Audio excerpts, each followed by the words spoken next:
Si vous pensez que le jeu vidéo, ça ne peut pas être de l'art, on va peut-être changer votre opinion aujourd'hui parce que mon invité aujourd'hui, c'est avant tout un artiste peintre qui a fait un exceptionnel jeu qui s'appelle Dordogne avec un Pégase de l'excellence visuelle en 2024. Cédric Babouche, bonjour. Bonjour Nicolas. On est ravis de vous accueillir parce que Dordogne, c'est, on va dire, un petit jeu indépendant, mais qui a touché beaucoup de monde en France et la patte artistique dessus. D'ailleurs, cette année pour les Pégases, on va le voir, l'affiche, c'est vous qui avez été choisi pour la créer. Ça vous a fait quoi d'avoir cette sollicitation de l'Académie du jeu vidéo pour faire cette affiche? C'est pas rien. J'ai été très touché parce que déjà ça prouvait que le travail qu'on a mené avec Humanimation, avec toute l'équipe pendant la production du jeu, ça a prouvé que ce qu'on faisait avait une vraie place dans le milieu du jeu vidéo. C'est quand même pas négligeable de se dire que, alors qu'on travaille encore avec des pinceaux et du papier, que ça fait écho. J'ai été d'autant plus touché qu'on m'a donné carte blanche. Ça, c'est aussi une chose rare dans nos métiers, de nous dire, vous avez une idée, allez-y.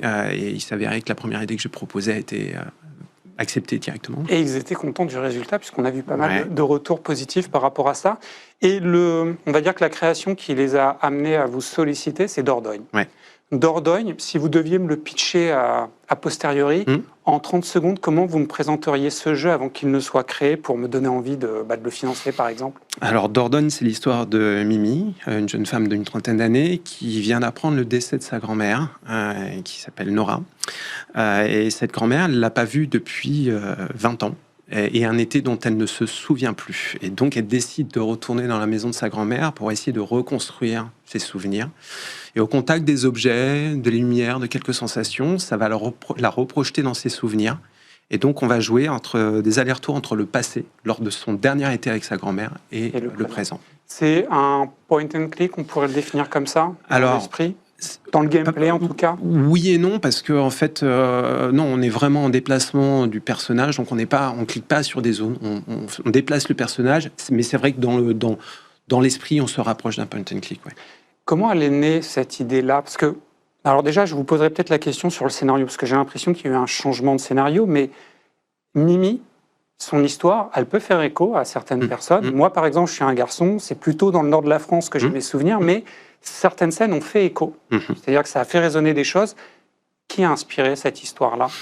C'est un mélange de plein de choses. C'est un mélange de mes souvenirs personnels, c'est un mélange des souvenirs d'Anthony Jonot, qui est le narrative designer du projet, donc qui m'a aidé à écrire le projet. C'est aussi un clin d'œil, comme vous l'avez souligné, en fait, on a réfléchi à... On a tous une famille, on a tous des grands-parents, on a tous passé des bons moments, on a tous passé des mauvais moments avec nos familles. Et ça fait partie de qui on est, en fait. Et qu'on soit français, japonais, américain, d'Amérique du Sud, d'Afrique, d'Europe centrale, enfin, partout. On a tous vécu ça. Et donc, en fait, l'objectif, dès le départ, c'était de se dire, oui, c'est un projet qui s'appelle Dordogne, mais ça pourrait se passer n'importe où. Tirage, et ça marchait aussi. Exactement. Et d'ailleurs, en regardant les éléments de présentation du jeu avant qu'il n'existe, le scénario actuel où on incarne Mimi, on joue Mimi, c'était pas ce qui était prévu au départ, j'ai l'impression. C'était plutôt axé sur Nora et on va pas spoiler, mais il y a un troisième personnage important qui apparaît en fin de jeu. Mais il y a eu un switch narratif à un moment? Vous avez eu l'intention de... Ah non, dès le départ, c'était orienté... sur un pitch où c'est indiqué qu'on incarne à un moment Nora et ce petit garçon, ça c'est dans les premières présentations. Alors ça, en fait, c'est même... Ça remonte à longtemps. Non, même pas, parce qu'en fait, là, actuellement, je travaille sur un projet avec des étudiants dans une école à Bordeaux qui s'appelle Yardsup, et on travaille sur une espèce de séquelle du jeu. Une suite, enfin, une espèce de chapitre dans lequel on joue Nora et le fameux personnage qu'on ne va pas spoiler. D'accord. C'est devenu un exercice qui, à terme, s'il est bien, j'aimerais bien l'implémenter dans un DLC pourquoi pas. Dordogne. Mais pour l'instant, ça sera compliqué parce que le jeu ne m'appartient plus. Voilà. Ouais. C'est là le propriétaire, donc c'est Focus Entertainment. Alors en fait, le studio que j'avais, alors j'ai pas confondé, mais que j'ai rejoint avec Émeric Castin, voilà, Humanimation et un je ne sais quoi, a été fermé il y a un an.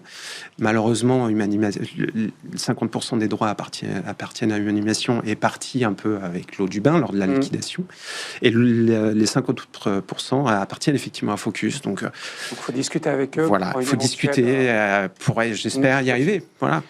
Là, ce qu'il y a alors, c'est pas le seul élément caractérisant du jeu, mais cette peinture, aquarelle, c'est vraiment spécial. D'ailleurs, on peut voir des images de vous en train de travailler et de vous inspirer, d'observer les lieux avant de créer le jeu. C'est venu comment l'idée qu'il fallait faire comme ça? Et à l'heure de l'IA, de continuer à faire comme ça? Alors déjà, quand on a commencé Dordogne, l'IA n'était pas du tout là où elle en est maintenant. Donc en fait, on ne l'envisageait même pas, on n'y faisait même pas attention. Et puis, pour vous répondre simplement, c'est que moi, je fais de l'aquarelle depuis que j'ai 14 ans. Donc ça fait partie de vous? C'est complètement fait partie de moi. Et quand on a commencé à écrire Dordogne, qui est aussi inspiré de mes grands-parents, de mes grands-mères, en fait, pour moi, l'aquarelle, c'est l'outil ultime pour présenter du souvenir, pour présenter de la sensation, pour préparer de la nostalgie. Et donc, je ne me voyais pas faire autrement qu'avec ce médium.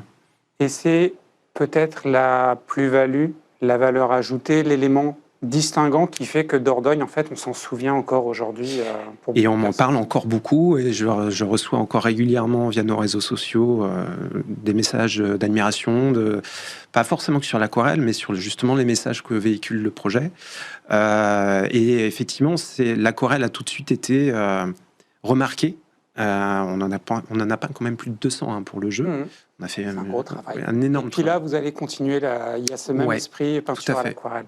Et on a hâte d'ailleurs de voir ce jeu d'ici 2-3 ans, c'est ça? Oui, c'est ça. Et donc je pense que si PlaySmart est encore là, on vous ouvrira les portes à vous et à votre co-partenaire sur Pépin Kodjo, votre nouveau studio. Merci beaucoup, Cédric. Je vous en prie, avec plaisir. Un plaisir, un honneur de vous accueillir. Dordogne, j'ai eu le temps de le finir parce qu'il n'est pas très long et j'invite les gens à le faire parce que c'est un jeu original, différent, mais qui vaut la peine d'être fait. On n'a pas le sentiment d'avoir perdu son temps quand on est arrivé au bout de l'histoire. Merci beaucoup et à très bientôt. Merci de votre accueil. Smart.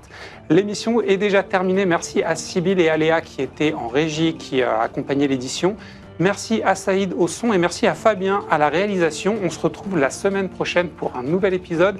D'ici là, n'oubliez pas, jouer c'est bien, jouer intelligemment, c'est mieux.